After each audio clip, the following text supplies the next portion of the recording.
जी, बिस्मिल्लाहिर्रहमानिर्रहीम। जी dear students, अभी हम फार्माकोलॉजी में नेक्स्ट टॉपिक जो डिस्कस करने जा रहे हैं वो एंटी हेलमिंथिक्स, जो हेलमिंथ्स कहते हैं, जो पेट के कीड़े। आपने सुना होगा कि बहुत सारे ख़ास तौर पे हमारे लो सोशियो इकोनॉमिक ग्रुप में और हमारे रूरल एरियाज़ में और periphery of the urban areas as well, जहाँ पे बहुत हाइजीनिक कंडीशंस अच्छी नहीं होती, वहाँ पे अभी भी ये सेंचुरीज ओल्ड जो प्रॉब्लम्स हैं वो एग्जिस्ट करते हैं, इनफैक्ट सारी थर्ड वर्ल्ड में। ठीक है, ये पैरासाइट्स होते हैं which live most of the times in the intestine, और वहाँ से समटाइम्स वो ब्लड में चले जाते हैं और लिवर में चले जाते हैं और बाकी सिस्टम्स को भी इन्फेस्ट कर सकते हैं, लेकिन mostly they stay in the intestine और द स्किन। ठीक है, तो इन्फेक्शंस विद द हेलमिंथ्स, मैं आपको so that you can follow it easily से मैं लेजर पॉइंटर ले लेता हूँ कि इन्फेक्शंस विद द हेलमिंथ्स और पैरासिटिक वॉर्म्स, ठीक है, they affect more than 2 billion people in the world. ठीक है, तो इसका मतलब है कि तकरीबन 1/3 आबादी दुनिया की जो है वो अभी भी इससे सफर कर रही है। Anti helminthics are drugs that either kill or expel infesting हेलमिंथ्स। अगर वो जैसे बैक्टीरियासाइड होती हैं, उसी तरह से इन्हें वर्मिसाइड्स कहते हैं। इनको वर्म्स भी कहते हैं, WORMS, और इन्हें WEVERM भी प्रोनाउंस करते हैं, वर्मिसाइड के। जो वर्म्स को किल कर देती ड्रग वो वर्मिसाइड कहलाती है, और जो वर्म्स को एक्सपेल कर देती फ्रॉम द इंटेस्टाइन उसे वर्मीफ्यूज कहते हैं। ठीक है, helminthiasis is prevalent globally, 1/3 of the world population harbors them. ठीक है, अभी भी दुनिया की बहुत सारी आबादी इससे मुतासर है। Helminthiasis is more common in developing countries with poorer personal and environmental hygiene, यानी जहाँ पे हमारी पर्सनल और एनवायरमेंटल हाइजीन इतनी अच्छी नहीं है, उन इलाकों में, जो कि मोस्टली थर्ड वर्ल्ड में ही ऐसा होता है, वहाँ पे इनकी अक्रेंस काफ़ी ज़्यादा है। हेलमिंथियासिस इज रेयरली फैटल, इससे आम तौर पे बंदे की डेथ नहीं होती। मैंने नहीं सुना कभी कि किसी वर्म इन्फेस्टेशन की वजह से किसी बच्चे की या एडल्ट की डेथ हो गई हो, लेकिन it is a major cause of ill health, चूँकि ये बॉडी की न्यूट्रिशन के एक्सपेंस पे बाकी बॉडी की न्यूट्रिशन को ये शेयर कर रहे होते हैं, इसलिए अनीमिया और मेल न्यूट्रिशन और वीकनेस और लेथार्जी और disinterest in the studies in school going age वगैरह वगैरह, ये बहुत सारी उसकी मैनिफेस्टेशंस होती हैं। And for a perfect health we have to get rid of these worms. ठीक है, दुनिया में इसकी अक्रेंस का ये ग्राफ मुझे कहीं से मिल गया, इसको आप देखें कि ये जो रेड एरियाज हैं, डीप रेड में जो कलर्स हैं, यहाँ पे ये अभी भी पब्लिक हेल्थ का एक बहुत बड़ा इशू है। ये अफ्रीका है, ये इंडिया, पाकिस्तान, बांग्लादेश और ये ईस्टर्न कंट्रीज हैं, और साउथ अमेरिका में भी। तो दुनिया में जहाँ पे गुर्बत है या पुअर हाइजीनिक कंडीशंस में लोग रहते हैं, या बच्चे मिट्टी से खेलते हैं, या खाने से पहले हाथ धोने की इतने वसाइल उनके पास दस्तयाब नहीं है, सफिशेंट वाटर या सोप, ये चीज़ें नहीं अवेलेबल, तो यहाँ पे अभी भी इन वर्म्स की वजह से हेल्थ हैजर्ड्स हैं बहुत सारे। और ये पिंक में एरियाज हैं, ये वो एरियाज हैं जहाँ पे ये वर्म्स पाए जाते हैं, जहाँ पे ये ट्रांसमिट होते हैं, लेकिन इतना बड़ा हेल्थ हैजर्ड नहीं है। और ये जो येलो में एरिया है, these are generally free of these worms. Helminths की 3 बेसिक टाइप्स हैं, ये आपको समझना चाहिए, और आपकी एकेडमिक्स पॉइंट ऑफ व्यू से भी आपको इस बात की समझ होनी चाहिए कि कौन से वर्म्स आपके लिए इम्पॉर्टेंट है to learn and to know their medication. ठीक है, नीमाटोड्स, ये they are round in shape. ठीक है, ये 3 टाइप्स जो नीमाटोड्स, ट्रेमाटोड्स और सेस्टोड्स हैं, इसमें nematodes is the type of worms जो कि हमारे यहाँ सबसे ज़्यादा पाए जाते हैं, बल्कि दुनिया में इनकी अक्रेंस सबसे ज़्यादा है। इनके जो जूलॉजिकल नेम्स हैं हम उसमें बाद में आएंगे। इन्हें हम pin worm, round worm, whip worm, thread worm और हुक वर्म, ये 5 सब टाइप्स हैं नीमाटोड्स की। हमारे लिए यही सबसे अहम है क्योंकि दुनिया में इनकी अकरेंस, मैं आपको एक अभी ग्राफ दिखाता हूँ, उससे आपको इनकी अकरेंस की रेशो भी पता चलेगी। और हमारे यहाँ खास तौर पे यही 5 किस्म के वर्म्स पाए जाते हैं और लकीली इन 5 किस्म के वर्म्स के लिए मेडिसिन भी वही 2-3 हैं जो कि इन सबको किल कर देती हैं या इनको बॉडी से निकाल देती हैं। ठीक है, उनके ऊपर हम बाद में आते हैं, लेकिन सिंस हमें और चीज़ भी जाना पड़ता है अपनी एकेडमिक्स परसूट में, और वहाँ पे भी हमें ट्रीटमेंट करना पड़ती है, इसलिए यू शुड नो कि trematodes and cestodes are also there. Trematodes they are flat in shape, the nematodes जो थे वो राउंड इन शेप थे, गोल लंबे एक रस्सी की तरह के, बारीक रस्सियों जैसे। मैं अभी उनकी डायग्राम आपको बताता हूँ। ट्रेमाटोड्स आर फ्लैट इन शेप, जैसे एक कागज का टुकड़ा हो, इस तरह की इनकी शक्ल होती है। अगर लंग में पाए जाए तो इन्हें लंग फ्लूक कहते हैं, लिवर में हो तो लिवर फ्लूक, इसी तरह से इंटेस्टाइन्स में भी पाए जाते हैं और ब्लड में भी पाए जाते हैं। इंटेस्टाइनल और ब्लड फ्लूक्स को हम शिस्टोसोम्स कहते हैं और उससे जो डिजीज होती है हम शिस्टोसोमियासिस कहते हैं। ठीक है, ये आमतौर पर वेस्ट की डिजीज है, हमारे यहाँ इसकी ज्यादा नहीं। इसी तरह से सेस्टोड्स जो है ये फ्लैट होते हैं और सेगमेंटेड इन शेप होते हैं, जिस तरह से इंचेस टेप होती और उसके ऊपर हर इंच पे एक कट लगा होता है, इसी तरह से एक निशान लगा होता है। इसी तरह से जो सेस्टोड्स हैं they are long like inches tape और उसके ऊपर उसी तरह से सेगमेंटेशन हुई होती है, उनके ऊपर लाइनें लगी होती। तो ये डॉग में पाए जाते हैं, फिश में पाए जाते हैं, बीफ में पाए जाते हैं, इन्हें टेप वर्म्स हम कहते हैं। और जो लोग इन चीज़ों के गोश्त को कंज्यूम करते हैं या इनका मीट खाते हैं उनके अंदर ये ट्रांसमिट हो जाती है डिजीज। तो ये डॉग और फिश और बीफ ये इनके होस्ट्स है और इनका मीट कंज्यूम करने से ये ह्यूमन बींग्स में भी बीमारी चल जाती है। So again I am repeating कि nematodes is the main group. Round worms जो होते हैं मुख्तलिफ तरह के, they are round in shape, pin worm, round worm, whip worm, thread worm and hook worm. इन पांचों के आपको नाम भी याद होने चाहिए और इनकी मेडिकेशन भी आपको पता होनी चाहिए। और here we move to the next slide।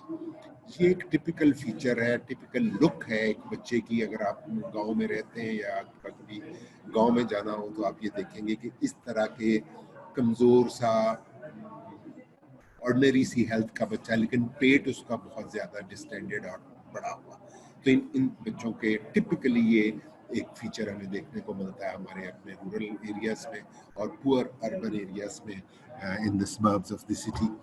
तो ये पेट जो बड़ा होता है, this is at this time full of worms. अगर उन्हें अलग से हम आइसोलेट करके देखें तो this is like a big mess, जो इस तरह से रस्सियां सी और लंबे लंबे राउंड वर्म्स जो है।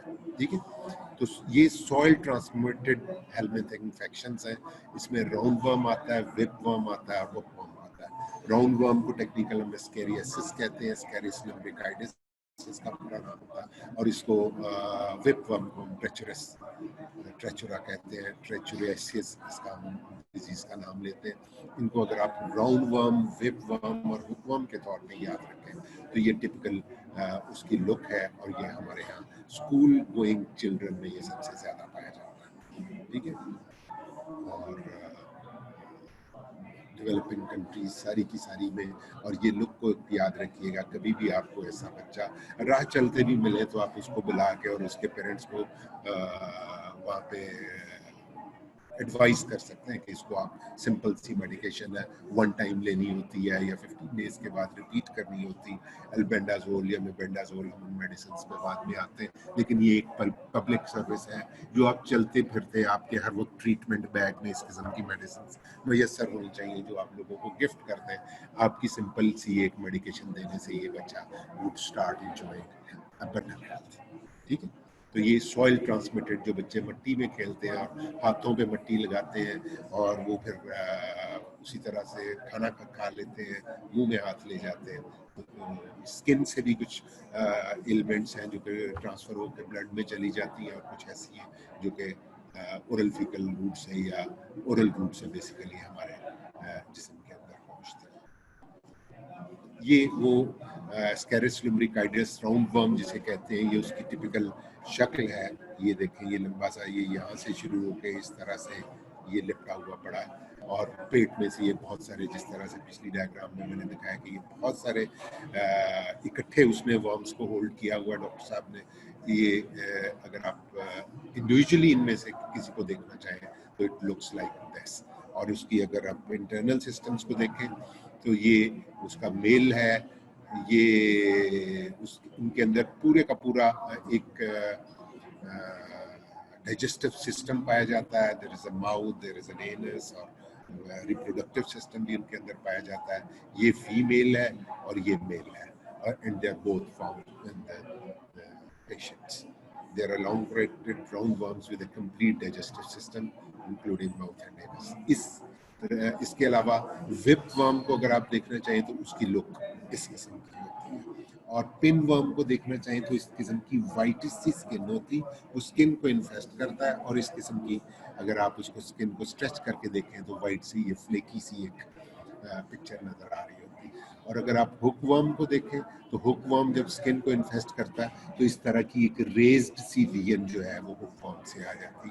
दिस वाज एस्केरिस लुम्ब्रिकाइडिस या round worm, this is whip worm, this is pin worm, this is hook worm. और ये बेंक्रोफ्टी एक फिलेरियासिस एक इन्फेक्शन होती है इसी किस्म के वर्म से।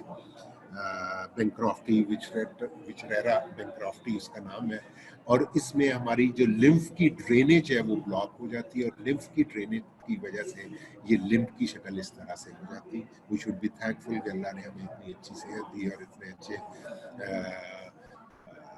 awareness the that how to save ourselves from worm infestations and other diseases।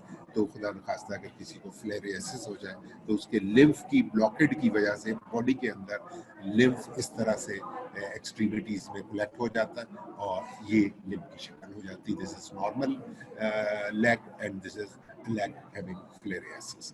तो ये 5 types common worm, whip worm, pin worm और हुक वर्म की मॉर्फोलॉजी है कि आपको अपेरेंटली ये किस तरह के नजर आते हैं, और अगर स्किन में हो तो इनकी अपीयरेंस किस किस्म की है।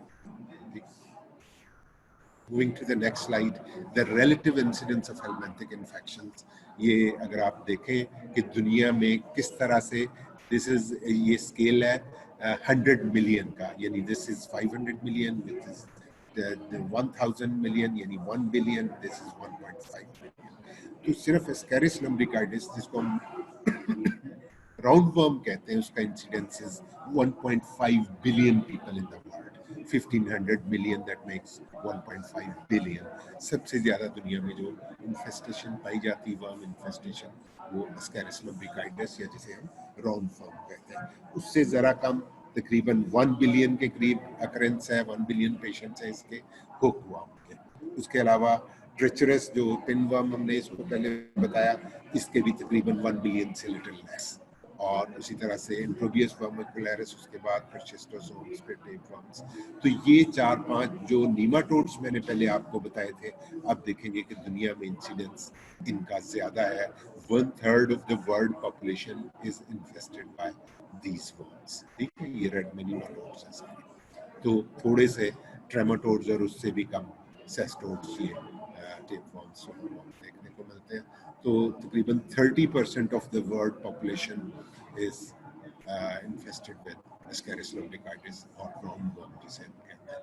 तो ये पांचों जो नीमाटोड्स हैं, यू मस्ट नो कि ये दुनिया में अभी भी एक कॉज ऑफ कंसर्न है फॉर द हेल्थ मैनेजर्स के लोगों को किस तरह से हम डीवर्म करें। जब किसी को वर्म्स की मेडिकेशन दी जाती है और उसके वर्म्स को किल कर दिया जाता है, बॉडी से एक्सपेल कर दिया जाता है, तो हम कहते हैं कि हमने उसको डीवर्म किया। तो ये टर्म आप वार्ड्स में जाएंगे सुनेंगे। इन लोगों की सबसे जो कॉमन साइन होता है दैट इज एनीमिया। ठीक है, क्योंकि ये सारे पैरासाइट्स ग्रो कर रहे होते हैं at the cost of our normal nutrition. तो बाकी जो बॉडी के सेल्स की न्यूट्रिशन है उसको ये कंज्यूम कर रहे होते हैं। So patient is likely to suffer from anaemia. पहला साइन जो वीकनेस का उनमें आता है बॉडी में। तो इफ वी ट्रीट, अगर हम बच्चे को डीवर्म कर दें, इन वर्म्स को किल कर दें, तो अगर उसको और कोई एलिमेंट नहीं है तो इंशाल्लाह वो एनीमिया से बच जाएगा। अभी उन्हीं नीमाटोड से जो इन्फेक्शंस होती हैं उनकी थोड़ी थोड़ी डिटेल पढ़ेंगे और उसमें जो ड्रग यूज होती है हम उसके ऊपर आएंगे। सबसे पहले हम राउंड वर्म को डिस्कस कर लेते हैं क्योंकि सबसे ज़्यादा अक्रेंस दुनिया में इसकी है। राउंड वर्म जिसको हम एस्केरिस लम्ब्रिकाइडिस कहते हैं, इसके ऊपर हम आते हैं, इसको हम थोड़ा सा लो कर लेते हैं।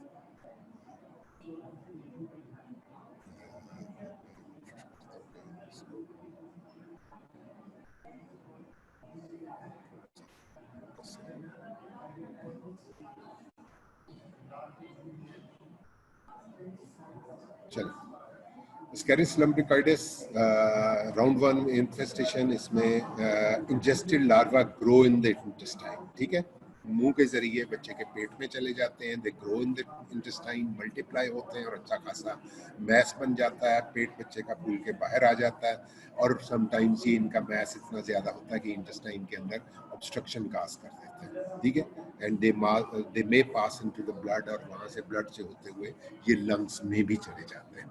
तो इनके लिए ट्रीटमेंट ऑफ चॉइसेस इधर पैरेंटल पामोएट, कम्बेंट्रिन के नाम से आती, पैरेंटल पामोएट एंड मेबेंडाजोल, इन दोनों में से कोई भी ड्रग दी जा सकती है।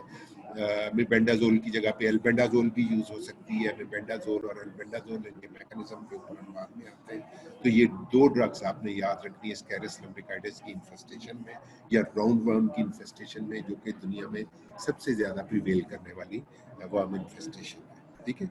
और इसमें ड्रग्स पैरेंटल पामोएट और दूसरी पॉसिबल ड्रग मेबेंडाजोल। और इसका मोड ऑफ इन्फेक्शन क्या है कि गंदे हाथों से खाने के साथ या जब बच्चा मुंह में हाथ डालता है तो उसके पेट में ही कीड़े चले जाते हैं और वहां पे ये ग्रो करते हैं और मल्टीप्लाई करते हैं और इतना ज्यादा इनका मैस हो जाता है कि ये इंटेस्टाइन को ऑब्स्ट्रक्ट कर सकते हैं। And if through the intestinal wall they reach the blood, so they can land into the lungs as well. तो उस सूरत में बच्चे को मतलब रेस्पिरेटरी साइंस भी आना शुरू हो जाते हैं, ठीक है, एस्केरिस लम्ब्रिकाइडिस। उसके बाद पिन वर्म, जिसको हम इंट्रोबियस वर्मिकुलरिस कहते हैं, ये भी दुनिया की अच्छी खासी एक बड़ी पॉपुलेशन के सेगमेंट में पाए जाते हैं।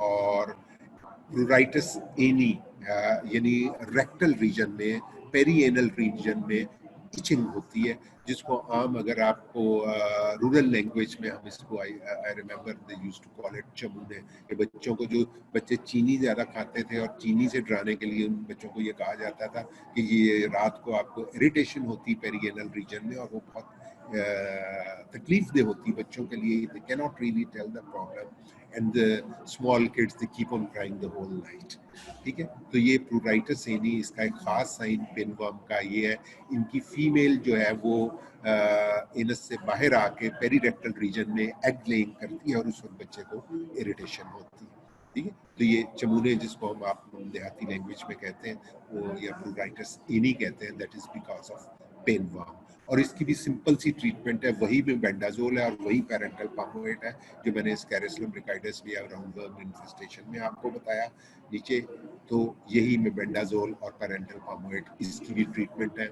सिंगल डोज पैरेंटल पामोएट की 3 टैबलेट्स इकट्ठी दे देते हैं, या बच्चों के लिए वो सिरप फॉर्म में आता है, वो एक ही डोज में सारा उसको पिला देना होता है। 1 डोज की पैकिंग भी इसकी आती है, तो वो बच्चा उससे, और अगर उसके बावजूद थोड़े से वर्म्स रह जाएं या कुछ साइंस रह जाएं या एब्डोमिनल डिस्कम्फर्ट की, उसके बाद भी बच्चा शिकायत करे, तो आप 15-20 डेज के बाद उसको रिपीट कर सकते हैं। तो it's very simple to treat.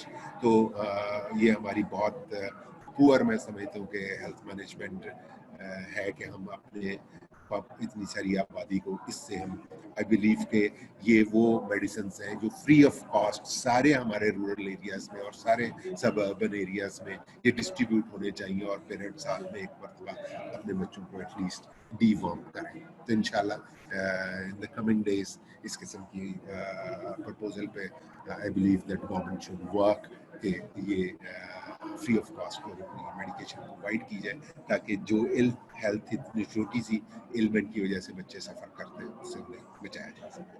तो उसमें इंटरेस्टिंग चीज़ यही है कि ये सिंपल एक पैरेंटल पामोएट की डोज देने से बच्चा राउंड वर्म से भी, पिन वर्म से भी, हुक वर्म से भी और विप वर्म से भी, इन सारों से इसको निजात मिल सकती। सो व्हाई नॉट, ठीक है। उसके बाद तीसरी है विप वर्म, इसको ट्रेचरस ट्रेचरा कहते हैं। इस वर्म को हम इसकी वजह से भी जो इन्फेक्शंस होती हैं, ये अपनी अपीयरेंस में और मूवमेंट में एक जिप की तरह मूव करता वर्म, इसलिए इसका नाम विप वर्म है। और इसकी भी ट्रीटमेंट इस मेबेंडाजोल, ठीक है। तो मेबेंडाजोल, यहाँ पे भी मेबेंडाजोल थी, यहाँ पे भी मेबेंडाजोल थी, और यहाँ पे भी मेबेंडाजोल। तो दिस इज कॉमन ड्रग। इसकी जगह पे अल्बेंडाजोल भी दी जा सकती है। वो अभी हम डिटेल में ड्रग्स पढ़ते हैं तो उनकी ऑल्टरनेटिव ट्रीटमेंट्स का हम जिक्र करेंगे। तो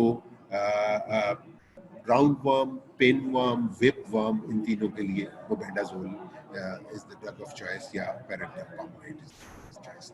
इसी तरह से हुक वर्म है, इसका causative agent is ancylostoma duodenale, ठीक है। इंटेस्टाइनल मिकोजा में ये जाके चिपक जाता है और उस बच्चे को भूख नहीं लगती, अल्सर लाइक सिम्टम्स, वो कहता है कि पेट मेरे में तकलीफ हो रही है। और वो इनफैक्ट जो वर्म है वो इंटेस्टाइनल वॉल के साथ चिपका होता है और वहाँ से ब्लड को सक कर रहा होता है। और ख़ास तौर पे इसमें जो फीचर बच्चे में साइन जो बहुत ऑब्वियस होता है, दैट इज एनीमिया, ठीक है। Treatment is unnecessary face symptomatic. अगर इनमें से कोई सिम्टम नहीं है बच्चे को, ना वो एनीमिक है, ना उसके पेट में दर्द हो रहा है, ना वो डिस्कम्फर्ट की शिकायत कर रहा है, तो इसकी ज़रूरत नहीं। लेकिन इफ़ देयर इज अनीमिया, जो कि आमतौर पे होता है, और slight discomfort in the abdomen, तो उस बच्चे को हम समझते हैं कि हुकवर्म की इन्फेस्टेशन में, और वही parental palmoate and mebendazool. So this is from the pharmacology point of view. All these drugs are overlapping in their effect against the various forms, ठीक है। आप देख रहे हैं यहाँ पे भी मेबेंडाजोल, यहाँ पे भी मेबेंडाजोल, यहाँ पे भी मेबेंडाजोल, और यहाँ पे भी मेबेंडाजोल। और दूसरी जो ड्रग है वो पैरेंटल पामोएट है, वो भी दोनों तीनों जगहों पे उसका जिक्र है। तो ये दो ड्रग्स हैं जो कि हमने सारे की इन्फेस्टेशंस जो निमेटोड्स की वजह से उनसे हमें निजात दिला सकते हैं। इसी तरह से ये थ्रेड वर्म है, इसकी ट्रीटमेंट जरा सा फर्क है, इसको हम थ्रेड वर्म कहते हैं। नॉर्मल इंडिविजुअल में ये बिनाइन सी एक डिजीज होती है जो कि चलती रहती है, लेकिन उनके स्टूल्स में अगर स्टूल टेस्ट किया जाए तो उसमें इसके एग्स थ्रेड वर्म के मिल जाते हैं, या थ्रेड वर्म्स इटसेल्फ मिल जाते हैं। तो इसलिए इसकी ट्रीटमेंट में हम एक आइवरमेक्टिन, इसका मैकेनिज्म ऑफ एक्शन हम डिटेल में जब मेडिसिन पढ़ेंगे तो डिस्कस करेंगे। इसको हम आइवरमेक्टिन एक ड्रग है, ये नई एक ड्रग है जो कि गाबा रिसेप्टर्स के ऊपर काम करती है और बड़ी एक इमरजेंसी ड्रग है। बाकियों में भी अभी इसके इफेक्टिवनेस को स्टडी किया जा रहा है, लेकिन इसमें थ्रेड वर्म के अंदर it is a very useful drug. ये एक नई ड्रग आई पैरेंटल पामोएट और मेबेंडाजोल के बाद, ये ivermectin is one drug which is used in thread worm infestations. पांचवी जो निमाटोड्स में से है वो मैंने विचरेरा बैंक्रॉफ्टी मैंने बताया कि ये फिलेरियासिस डिजीज को कॉज करती है। और ये क्या करते हैं कि ये वर्म जब हमारे बॉडी के अंदर एंटर होते हैं तो they are lodged in the lymphatic system, और ये लिम्फ के फ्लो को ब्लॉक कर देते हैं। लिम्फ का को हम आमतौर पे इतनी कोई अहम चीज़ नहीं समझते, बच्चे एनाटॉमी में लिम्फेटिक नोड्स और लिम्फ की डिस्ट्रीब्यूशन को पढ़ने के बाद, मूवमेंट को पढ़ने के बाद भूल जाते हैं आने वाले सालों में। लेकिन यहाँ पे देखें कि सिर्फ लिम्फ के फ्लो की ब्लॉकेट की वजह से, जो मैंने पिछली स्लाइड में आपको डायग्राम दिखाई थी, वो मैं दोबारा आपको दिखा देता हूँ ताकि आपको फिलेरियसिस का अंदाज़ा रहे कि फिलेरियसिस क्या चीज़ है।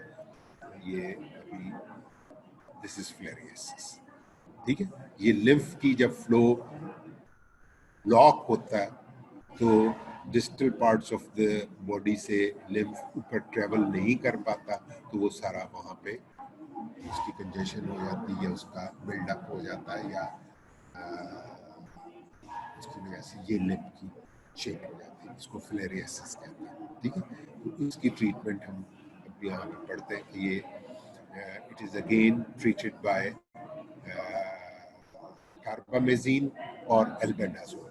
डाइथाइल कार्बामेजिन हमारे यहाँ ये बहुत ज़्यादा ड्रग नहीं यूज़ होती, बाहर के मुल्कों में इसका रवाज काफ़ी है। हमारे यहाँ इसको एल्बेंडाजोल से ही ट्रीट किया जाता है और इट इज़ इक्वली इफेक्टिव, ठीक है। तो अगर हम नीमाटोड इन्फेक्शंस, जो कि हमारे यहाँ सबसे, आपने नीमाटोड्स याद रखना है कि हमारे यहाँ सेस्टोड्स या ट्रेमाटोड्स नहीं होते, हमारे यहाँ नीमाटोड्स होते हैं और उनकी ये 5 टाइप्स होती हैं: pin worm, round worm, whip worm, hookworm, threadworm और filariasis। ठीक है, तो इसमें जो ड्रग ऑफ चॉइस है is most of the times either mebendazole or paracetamol. Now we move to the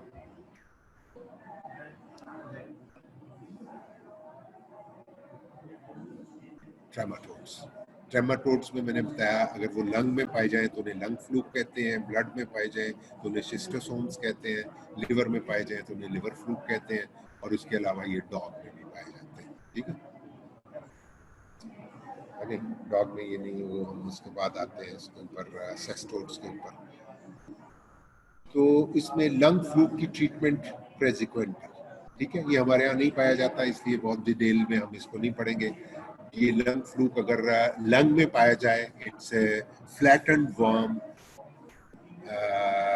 like a piece of paper. इसकी जो appearance होती है वो पीस ऑफ पेपर की तरह से होती है, और the organism move from gastrointestinal tract to the lung which is primary site of damage. ठीक है, इसलिए इसको हम लंग फ्लूक कहते हैं।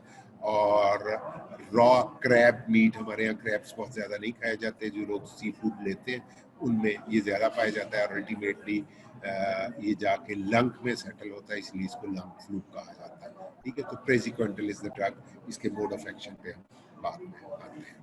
इसी तरह से ये लिवर फ्लूक है, उसको ओरिएंटल लिवर फ्लूक अगर हमारे यहाँ पाए जाए तो इसको ओरिएंटल लिवर फ्लूक कहते हैं। The primary site of infection is the biliary tract where the resulting inflammatory response can cause fibrosis and hyperplasia. ये हमारे बिलियरी ट्रैक्ट में सेटल हो जाता है और उसकी ऑब्स्ट्रक्शन कॉज कर सकता है, और इसको हम इसलिए लिवर फ्लूक कहते हैं। और फ्रेश वाटर फिश में ये पाया जाता है, और इसके एग्स स्टूल में अगर पाए जाए तो फिर इसकी ट्रीटमेंट की हमें ज़रूरत करती। इसमें भी the drug of choice is praziquantel. ठीक है, प्रेसिक्वेंटल यहाँ पे थी, प्रेसिक्वेंटल यहाँ पे है, और यहाँ पे भी प्रेसिक्वेंटल है। तो आपको ये बात अगर पूछी जाए कि ट्रेमाटोड्स में, चूँकि जब आप ओवरसीज जब आप जाते हैं एग्जाम देने के लिए यूएसएमएलई और एमआरसीपी वगैरह, चूँकि उन सोसाइटीज़ में ये डिजीज पाई जाती हैं, तो if they want to ask a question about worms, तो they most of the time ask about these trematodes. तो तीनों किस्म के ट्रेमाटोड जो लंग में पाए जाएं, लिवर में पाए जाएं, या ब्लड में पाए जाएं, या स्किन में पाए जाएं, उनके लिए ट्रीटमेंट इज प्रेसिक्वेंटल। ठीक है, तो ये ड्रग हम डिटेल में अभी थोड़ी देर में पढ़ेंगे। इन्हें हम फ्लूक्स कहते हैं, lung fluke, liver fluke and blood flukes. ठीक है, और ब्लड में अगर ये पाए जाए तो इनको शिस्टोसोम्स कहते हैं, ब्लड में भी या इंटेस्टाइन में भी। इंटेस्टाइन और ब्लड में अगर पाए जाते हैं तो इनको हम शिस्टोसोम्स कहते हैं, और शिस्टोसोमियासिस डिजीज का नाम है। The treatment of choice in all 3 trematodes is praziquantel. Now we move to the सेस्टोड्स।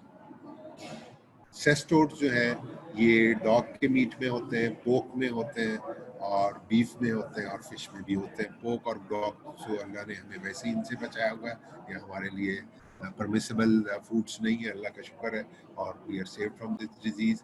और इनमें एक्टिनोकोकोसिस एक डिजीज है जो कि हाइड्रेटेड डिजीज भी हम इसको कहते हैं, एक्टिनोकोकोसिस ग्रेनुलोसिस, चूँकि इस ड्रग का नाम है, इस वर्म का नाम है, इसलिए इसको लंग में सिस्ट बन जाती है जिसके अंदर वो वर्म्स इकट्ठे हुए होते हैं, तो सर्जिकल एक्सियन हमें उसकी करनी पड़ती।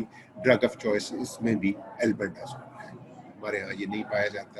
इसी तरह टीनिया सोलियम है, अगर ये पोक में पाए जाए ये सेस्टोड्स, तो उस बीमारी को टीना सोलियम उस ऑर्गेनिज्म का नाम है, और उसको पोक टेप वर्म भी कहते हैं। Taenia solium is the disease, और इसमें भी drug of choice is praziquantel. Then तीसरी जो ग्रुप है टीनियासिस की एक और फॉर्म है, टीनिया सेजिनेटा कहते हैं। अगर ये बीफ में पाए जाए, अगर ये पोक में पाए जाए तो इसको टीनिया सोलियम कहते हैं, और अगर ये बीफ में पाए जाए तो इन्हें टीनिया सेजिनेटा कहा जाता है, या बीफ टेप फॉर्म कहा जाता है। ठीक है, तो ये रॉ बीफ खाने से लोगों को हो जाता है, और इसकी भी ट्रीटमेंट इज प्रेसिक्वेंटल, यहाँ पे भी प्रेसिक्वेंटल। और यहाँ पे फिर जो अगर फिश के थ्रू आपको इन्फेस्टेशन हुई है, या फिश का टेप वर्म आपके अंदर आ गया, तो फिश को कंज्यूम करने से, अनकुक्ड फिश खाने से ये आपको हो सकता है। तो इनकी लेंथ जो है डाइफोलियोबोथ्रियासिस इसको हम कहते हैं, इसमें उसको अगर वर्म को हम सीधा करें तो उसकी जो लेंथ 15 मीटर तक हो सकती। यू शुड इमेजिन के हाउ बिग इट इज और किस तरह से ये जाके हमारे सिस्टम्स में सेटल हो जाता है और ऑब्स्ट्रक्शन काज कर सकता है एब्डोमेन में, इंटेस्टाइन्स में, और इसके एग्स जो है वो हमारे स्टूल्स में कैन बी सीन। तो इसकी डायग्नोसिस का ये तरीका है कि इसके स्पेसिफिक एग्स जो है they are identified in the stools. तो इसके लिए भी निक्लोसामाइड एक ड्रग है जो हम यूज करते हैं, या प्रेसिक्वेंटल है। तो 3 सेस्टोड्स में और ट्रेमाटोड्स में भी इससे पहले हमने देखा, तो ये ट्रेमाटोड्स थे, इनमें भी प्रेसिक्वेंटल प्रेसिक्वेंटल प्रेसिक्वेंटल ये सारे ट्रेमाटोड्स में यूज हो रही है। और सेस्टोड्स में भी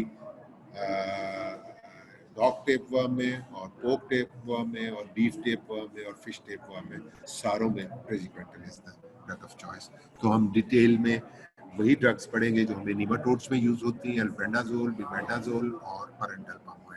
और जो सेस्टोड्स और नीमाटोड उनकी ट्रेमाटोड्स की एक एक ड्रग जो हम वो भी डिस्कस करेंगे। ये जनरल क्लासिफिकेशन एंटी हेलमिंथिक्स की, इसमें हमारे यहाँ ये जो आइवरमेक्टिन थी, जो नई ड्रग है, थ्रेड वर्म में यूज होती, गाबा लाइक एक्शन करती है, इसके ऊपर इसको भी हम डिस्कस करेंगे। बिबेंडाजोल और अल्बेंडाजोल, इनका मैकेनिज्म ऑफ एक्शन ऑलमोस्ट एक जैसा है, और ये वर्मैक्स के वर्मॉक्स के नाम से आती है और ये जेंटल के नाम से आती है। और स्टैट एक ही दफ़ा 2 टेबलेट्स दे दें या 3 दिन तक हम उसको रिपीट करते रहें, depending on the condition of the patient. Pyrantel pamoate की सिंगल डोज ट्रीटमेंट होती, ये कम्बेंट्रिन के नाम से आती है। ठीक है, तो ये 3 ड्रग्स हम नीमाटोड्स की ट्रीटमेंट के लिए पढ़ेंगे। इधर से जो ट्रेमाटोड्स की ट्रीटमेंट के लिए प्रेसिक्वेंटल जो ड्रग है, बिल्ट्रीसाइड्स के नाम से आती है, इसको हम स्टडी करेंगे। और सेस्टोड्स के लिए क्योंकि अल्बेंडाजोल हमने ऊपर कवर कर लिया है, तो हम यहाँ पे प्रेसिक्वेंटल जो बिल्ट्रीसाइड के नाम से आती है दोबारा स्टडी करेंगे। ठीक है, तो ये 3-4 ड्रग्स हैं। आपको फिर मैं रिपीट किए देता हूँ कि हमारे लिए अपनी लोकल कंडीशंस में सबसे ज़्यादा जो है वो नीमाटोड्स हैं, और हमें मिबेंडाजोल, एल्बेंडाजोल और पेरेंटल पामोएड ये हर वक्त हमारे ट्रीटमेंट बैग में मौजूद होने चाहिए।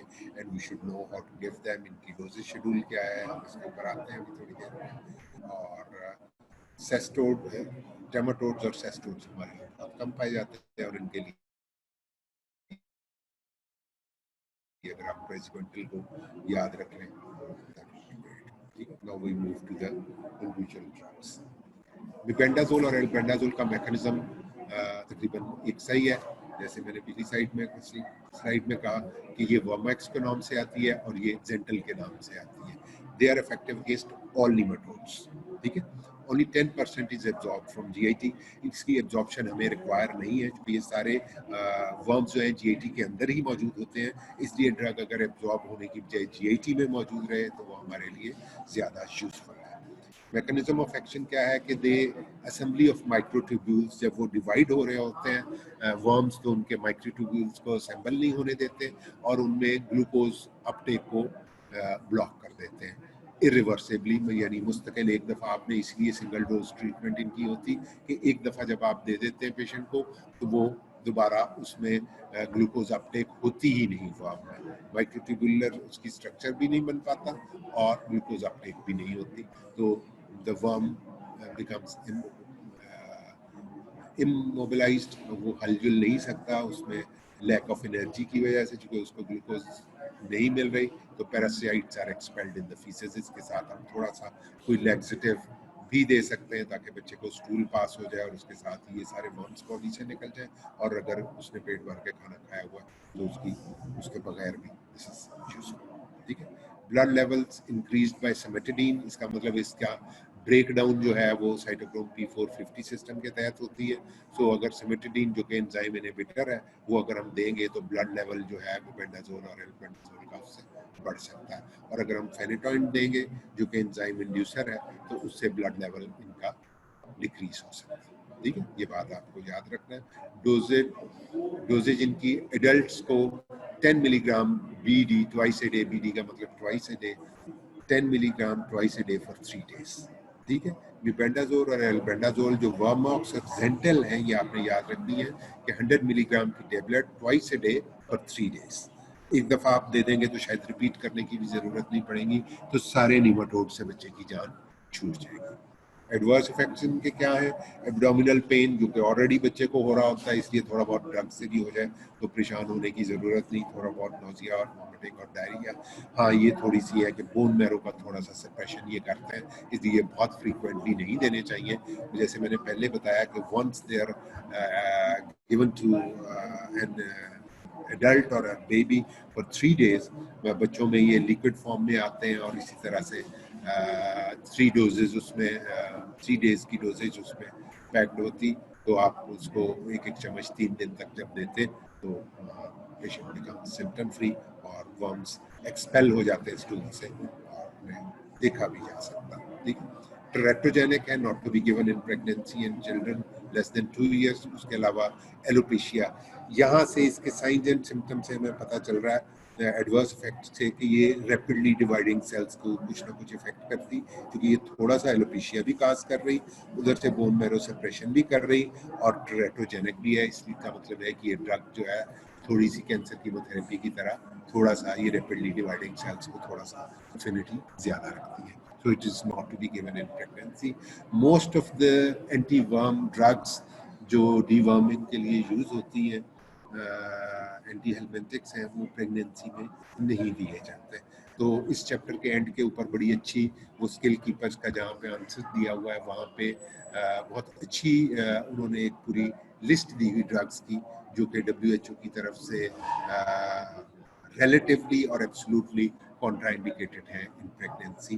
I was looking for a list to share with the students कि मैं स्टूडेंट्स को बता सकूं कि वो कौन सी ड्रग्स हैं जो कि प्रेगनेंसी में नहीं दी जा सकती।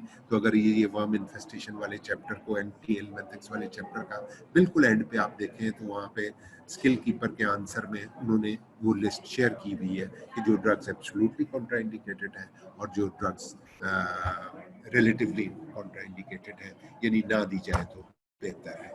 ठीक है, और जो एब्सोल्युटली कॉन्ट्राइंडिकेटेड है प्रेगनेंसी में, वो बिल्कुल ही नहीं दी जाती। You should know that list. कोई भी एग्जामिनर, कोई भी टीचर आपसे ये पूछ सकता है, and you should know for the practical purposes that which of the drugs through the pharmacology, which of the drugs are contraindicated in pregnancy. तो इस चैप्टर के एंड पे वो लिस्ट है, उसको आप देख लीजिएगा। ठीक है, उसके बाद एल्बेंडाजोल और मेबेंडाजोल के बाद पेरेंटल पैमोएट, ये सेकंड ड्रग है जो कि सारे नीमाटोड्स पे इफेक्टिव है, और इसको कॉम्बेंट्रिन के नाम से ये आती है, और इसकी सिंगल डोजेज होती है। अगर बच्चों का सिरप भी हो तो वो एक बॉटल पूरी या एक डोज पूरी बच्चे को बस एक ही दफ़ा पिलानी होती, और अगर टेबलेट हो, टेबलेट फॉर्म में, तो 3 टैबलेट्स इकट्ठी दी जाती हैं और दोबारा देने की ज़रूरत आमतौर पर नहीं पड़ती। They are effective against parental palmoate is effective against roundworm, hookworm and pinworm. Poorly absorbed from GIT, so it works there. ठीक है, ये इन ड्रग्स की हमें एब्जॉर्प्शन की जरूरत ही नहीं, इसलिए कि इनका इफेक्टिवनेस हमें GIT में ही चाहिए। इसका मैकेनिज्म ऑफ एक्शन क्या है कि it activates the parasitic nicotinic receptors and causes A depolarising neuromuscular block. आपको न्यूरोमस्कुलर ब्लॉकर्स आप पढ़ चुके हैं, आपको अंदाजा है कि एक नॉन डीपोलराइजिंग ब्लॉकर्स होते हैं और एक डीपोलराइजिंग ब्लॉकर्स होते हैं। ड्रग निकोटिनिक एक्टिविटी को बढ़ाती है, वो depolarising neuromuscular blockade, persistent depolarisation की वजह से जो वर्म के मसल्स हैं वो काम करना छोड़ देते हैं और पैरालिसिस हो जाती, और paralyzed worm which is expelled from the host GIT, पेट से उनको दे गेट एक्सक्रीटेड, ठीक है, with the faeces.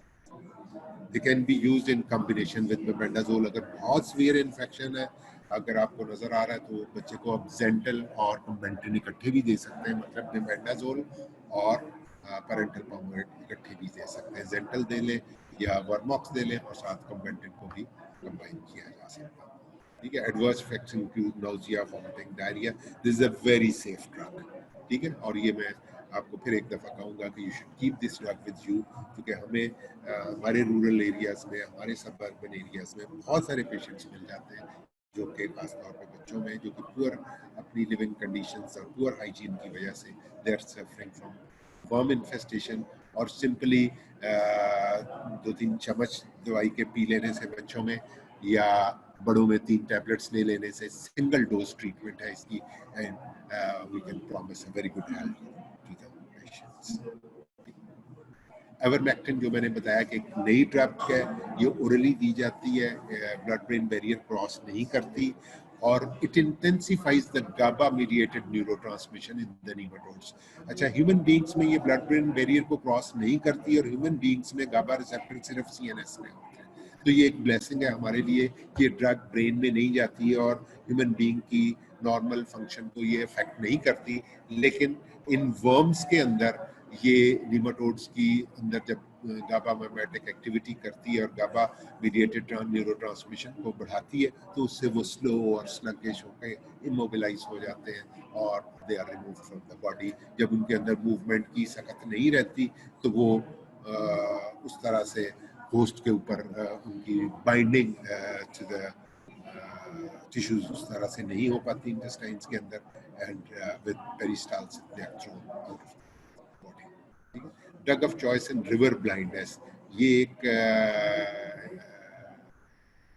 Nematode infection है जो कि वेस्ट में पाई जाती है, और ट्रैकोमा के बाद वो कहते हैं कि it's biggest cause of blindness in those parts of the bird.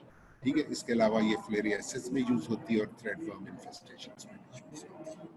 ठीक है, आइवरमेक्टिन। तो ये नीमाटोड्स में, बाकी नीमाटोड्स में इसका बहुत ज़्यादा जिक्र नहीं मिलता, हमारे यहाँ भी इतनी यूज़ होना नहीं शुरू हुई, क्योंकि वर्मॉक्स और पेरेंटल पामोएट जो है वो बहुत इफेक्टिव ड्रग्स हैं हमारे पास, तो इसकी आमतौर पे ज़रूरत नहीं पड़ती। लेकिन उन सोसाइटीज़ में कभी कभार जो नीमाटोड इन्फेक्शंस हैं वो ब्लाइंडनेस भी कॉज करती, फ्लेरियासिस भी कॉज करती और थ्रेडवर्म इन्फेस्टेशंस भी कॉज करती, तो उन कंडीशंस में these are all 3 nematode infections but mostly found in the western countries, तो वहाँ पे ivermectin is the drug of choice। ठीक है, adverse effects temporary body aches होते हैं, फीवर होता है, प्लूराइटिस होता है, हाइपोटेंशन और जॉइंट पेन्स, ये टेम्परेरी होता है सब कुछ। जब आप मेडिसिन देना बंद कर देते हैं तो उसके बाद ये आहिस्ता आहिस्ता सारी एडवर्स इफेक्ट्स डिसअपीयर हो जाते हैं। ये भी is one of the drugs which is not to be used in pregnancy. ठीक है, तो अभी तक हम 3 ड्रग्स पढ़ चुके हैं, मतलब मेबेंडाजोल और एल्बेंडाजोल को हम इकट्ठा हम डिस्कस कर लेते हैं क्योंकि उनका मैकेनिज्म ऑफ एक है, मैकेनिज्म ऑफ एक्शन एक है। उसके बाद पेरेंटल पामोएट है जो कि मेंट्रिन के नाम से आती, तीसरी हमने आइवरमेक्टिन पढ़ी। ये सारी ड्रग्स नीमाटोड्स में इफेक्टिव है और one of the few ailments we have got complete cure with us। अल्लाह ने हमें, we are blessed with this knowledge कि हम इसको eradicate कर सकते हैं, इनको ख़त्म कर सकते हैं, इसको क्योर कर सकते हैं अगर हम उनको टाइमली ड्रग प्रोवाइड करें और उसको उनकी लिविंग कंडीशंस को बेहतर कर सकें। देन इज द प्रेजिक्वेंटल, ये वो ड्रग है जो कि सेस्टोड्स और ट्रेमाटोड्स में, जो हमारे यहाँ नहीं पाई जाते, उनमें सबसे इफेक्टिव ड्रग है। सेस्टोड्स और नीमाटोड्स में praziquantel is the drug of choice, Biltricides के नाम से आती है। Biltricide useful against all trematodes and most of the cestodes. ठीक है, ये हमारे यहाँ ट्रेमाटोड्स भी नहीं पाए जाते, अल्लाह का शुक्र है, और सेस्टोड्स भी नहीं पाए जाते, बहुत कम इंसिडेंट्स हैं। लेकिन वेस्टर्न कंट्रीज में अगर आपको जब जाना हो तो वहाँ पे these are found, or watchful about our dietary habits when we go there. But still, if one is infested, we advise the patients over there. They're part of that healthcare system. Absorption from gut is rapid. Liver inactivates it. ठीक है, ये gut से absorb होके liver में चले जाते हैं और liver इनकी metabolism करता है। चूंकि लिवर मेटाबॉलिज्म करता है तो साइटोक्रोम P450 इन्वॉल्व है। सिमेटिडिन कॉजेज इंक्रीज प्रेजिक्वेंटल लेवल्स, क्योंकि ये एक एंजाइम इनहिबिटर है सिमेटिडिन। सो जब हम सिमेटिडिन लेते हैं तो प्रेजिक्वेंटल का ब्लड लेवल जो है वो इंक्रीज हो जाता है। मैकेनिज्म ऑफ एक्शन क्या है? It increases membrane permeability to calcium. Calcium influx ज्यादा हो जाता है और उस मेम्ब्रेन परमिएबिलिटी की वजह से trematode shrink initially and then they are paralyzed. Calcium की मूवमेंट आप इन्फ्लक्स ना कहें, उसको मूवमेंट है, प्रॉबेबली कैल्शियम मूव्स आउट और उसके साथ वाटर भी मूव आउट कर जाता है और उससे वो श्रिंक कर जाते हैं trematodes and they are paralyzed and they are thrown out of the body. Adverse effects में drowsiness, malaise, anorexia, sometimes GIT irritation, skin rash, fever. ठीक है? In animal studies increase the abortion rate. Again, suggesting कि it should not be given in pregnancy. मैंने generally बताया कि कोई भी anti-helminthics जो है वो pregnancy में safe नहीं है. तो you can add all these drugs to that list which are contraindicated in pregnancy. And that is it. ये हमारे साथ यहाँ पे हमने दोबारा इस लिस्ट को रिव्यू कर लेते हैं। उसके बाद अगर आपका कोई क्वेश्चन हो तो आपसे क्वेश्चंस ले सकता हूँ। 153 पार्टिसिपेंट्स हैं। Anybody wants to ask any question, you are welcome. ठीक है, ये बड़ा एक बिनाइन सा चैप्टर है जिसका बाकी चैप्टर्स के साथ या बाकी ड्रग्स के साथ कोई ओवरलैपिंग नहीं है, कोई इशू नहीं है। तो एल्बेंडाजोल, मेबेंडाजोल, पैरेंटल पामोएट, एवरमेक्टिन, प्रेसिक्वेंटल, ये 4-5 ड्रग्स हैं कि आपको इससे पढ़नी है। You should remember the names and you should remember the names of all the nematodes at least. Bookworm, whipworm, roundworm, pinworm. You should be familiar with this. And अगर आप में से किसी को कोई क्वेश्चन हो पूछना तो you can join me in the chat.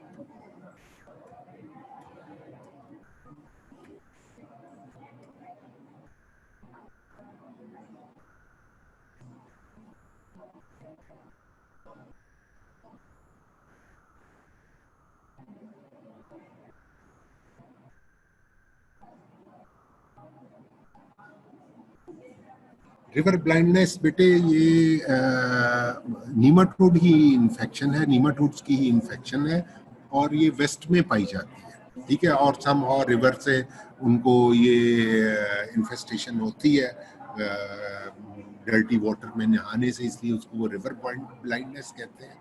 और उन सोसाइटीज में ये ट्रैकोमा के बाद सबसे बड़ी ब्लाइंडनेस की कॉज है। ठीक है, और इसकी ट्रीटमेंट वो उसी के साथ एवरमेक्टिन से करते हैं और इट लिटरली मतलब करेक्ट्स द होल ब्लाइंडनेस। तो शायद रिकवर उससे नहीं होती, लेकिन further deterioration of the disease patient is safe from that.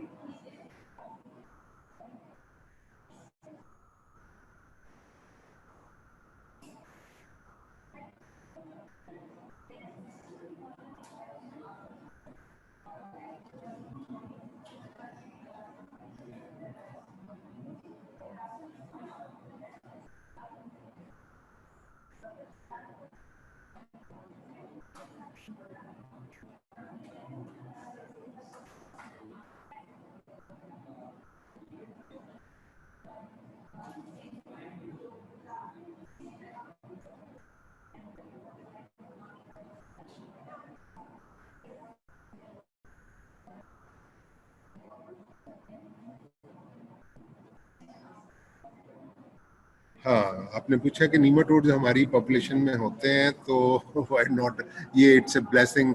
जैसे अभी अब में ये समझ नहीं आ रही कि कोरोना हमारे यहाँ क्यों कम है और उनके यहाँ क्यों ज़्यादा है।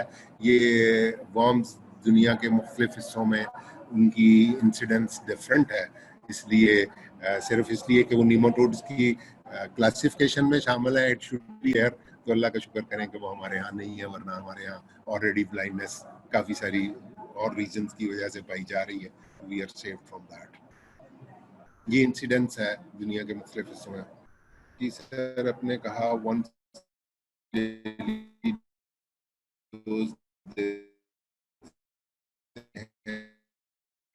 and 3 tablets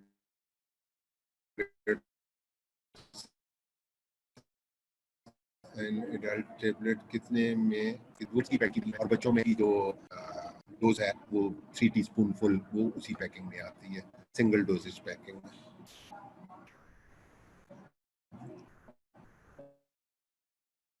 प्लस इन कोई डोज इंक्रीज इफेक्ट नहीं पाया जाता जिस तरह एस्पिरिन की टेबलेट वगैरह में पाया जाता है। Like above a particular dose anti inflammatory analgesic effect है नहीं बेटे कि अगर आप लेस देन 3 टेबलेट्स एडल्ट को देंगे तो एन मुमकिन है कि कुछ वर्म्स बच जाएंगे। जब हम डी वर्म करना हमारा मकसद होता है तो उसका मतलब ये होता है कि हम इतनी सफिशिएंट डोसेज दें कि उसके वर्म्स निकल जाए बॉडी में से, ठीक है। तो इसमें हम if we give under dosage तो उससे हम टोटल एरेडिकेशन उसकी नहीं कर सकेंगे बॉडी से, ठीक है। तो ये इंक्रीमेंटल जिस तरह आपने कहा कि एस्प्रिन की डिफरेंट डोजेजेस फॉर डिफरेंट एलिमेंट्स उसका रोल है, ऐसी कोई चीज इसमें नहीं है। इसकी फुल डोजेज ही आपको देनी है। बच्चों को उनके वजन के हिसाब से फुल डोजेज वंस ओनली, और एडल्ट्स में भी इसी तरह से।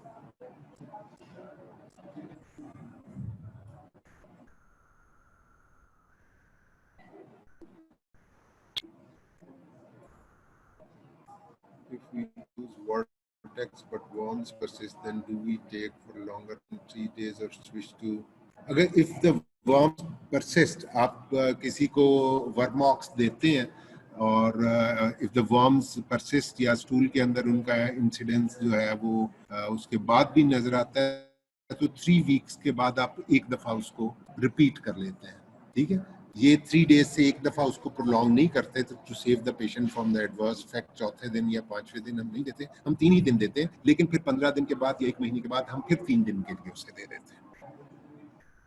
Malaise is fever and body aches and one is disinterested in work, demotivated सा और थका थका सा।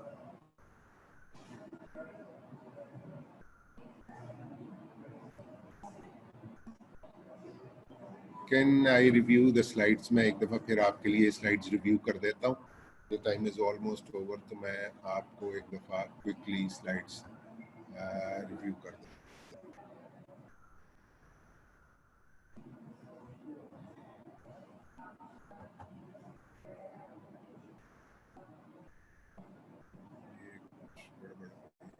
इससे हम वापस कैसे जा सकते हैं?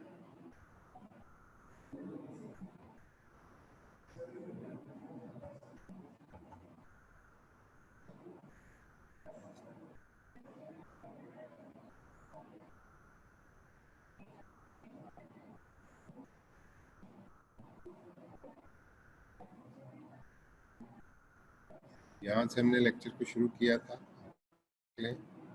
उसके बाद 1/3 ऑफ द वर्ल्ड पॉपुलेशन से सफ़र करती है, ये उसकी इंसिडेंस है। ये 3 मेजर टाइप्स हैं, नीमाटोड्स, ट्रेमाटोड्स एंड सेस्टोड्स। हमारे यहाँ नीमाटोड्स पाए जाते हैं और नीमाटोड्स में pin worm, round worm, web worm, thread worm और हुक वर्म, ये पांचों के आपको नाम जो जियोलॉजिकल नेम्स हैं वो भी पता होने चाहिए और ये भी पता होने चाहिए। ये जनरल अपीयरेंस है पेशेंट की, जिसमें बहुत सारे राउंड वर्म्स पाए जाते हैं, डिस्टेंडेड बेली, डिस्टेंडेड एब्डोमेन, ये उसकी डिफरेंट अपीयरेंसेस। फिर वर्ड इंसिडेंस, ये ड्रग्स हैं, इसमें पिन वर्म में प्रोटाइटस एनी, राउंड वर्म, स्कैरिस लुम्ब्रिकाइटिस जिसकी पहली वो एक्सटेंडेड पेट वाली जो आपको दिखाई, और ये वर्म इन्फेस्टेशंस, इन सब में आप देखेंगे बेंडाजोल और पेरेंटल पामोएट, ठीक है, सब में यूज होता है। और ये वो रिवर ब्लाइंडनेस वाली जो स्ट्रोंगिलाइडियासिस इसको हम कहते हैं, रेड वर्म की इन्फेस्टेशन है, उसमें आइवरमेक्टिन यूज होता है। ये ट्रेमाटोड्स हैं जिन्हें फ्लूक्स कहते हैं, lung fluke, liver fluke, blood fluke, और इंटेस्टाइन में अगर पाए जाएं या ब्लड में पाए जाएं तो इन दोनों को कलेक्टिवली हम कहते हैं शिस्टोसोमियासिस। अगर ब्लड या इंटेस्टाइन में फ्लूक्स पाए जाएं तो उसको शिस्टोसोमियासिस कहते हैं। एंड देन सेस्टोड्स, इनमें डॉग टेप वर्म, पोक tape worm, beef tape worm और फिश टेप वर्म, इन सारों में प्रेसिक्वेंटल, इनमें भी, सेस्टोड्स में भी, और उससे पहले ये ट्रेमाटोड्स में भी praziquantel is the drug of choice. ठीक है, उसके अलावा और ये जनरल क्लासिफिकेशन है जिसमें मेबेंडाजोल और एल्बेंडाजोल सबसे पॉपुलर ड्रग है। जेंटल और वर्मॉक्स के नाम से आती हैं, twice a day for 3 days देते हैं।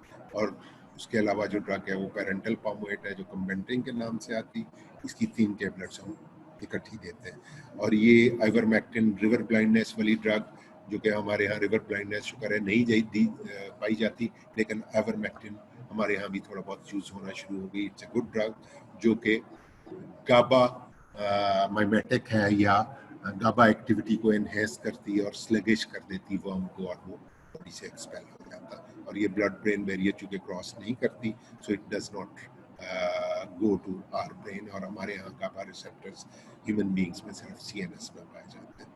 और एक हमने यहाँ से ये प्रेसिक्वेंटल ड्रग बिल्ट्रीसाइड के नाम से जो आती, ये हम ट्रेमाटोड्स और सेस्टोड्स में चूज करते हैं। With this we come to the end of the lecture, और इंशाल्लाह आई एम लुकिंग फॉरवर्ड के कब ये सारा लॉकडाउन खत्म होता है and we are able to see each other face to face इंशाल्लाह।